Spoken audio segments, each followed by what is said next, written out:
In this guide, I'm going to show you how you can screen mirror your iPhone to your Roku TV or Roku streaming stick using AirPlay.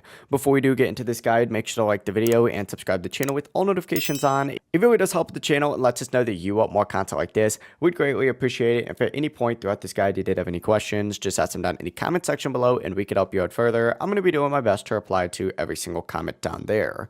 The first thing that you're going to want to do is actually on your Roku. Essentially, from the Roku home screen, go ahead and scroll all the way down or up one to select settings. And then from here, go over and scroll all the way down till you see this Apple AirPlay and HomeKit section right here. Select it. Open it up, it's going to immediately redirect you to Apple AirPlay, and this essentially means that it's going to be turned on. You're going to want to make sure this is on. You could also choose whether you want to require a code when connecting. This code will then appear on your TV when you start mirroring. But from here, what you're going to want to do is grab your iPhone and swipe down from the top right corner of the control center. Make sure that your iPhone is obviously connected to the same Wi-Fi network as your Roku device. And then from here, just tap screen mirroring, and it's going to go ahead and start showing all of your devices as long as they are on the exact same network. From here, just select that Roku TV or streaming stick from the list. An AirPlay passcode will appear on your TV screen if you did select that. Enter the code on your iPhone, hit OK, and after a few seconds, your iPhone or iPad will appear on your TV. You can now mirror apps, videos, really anything you want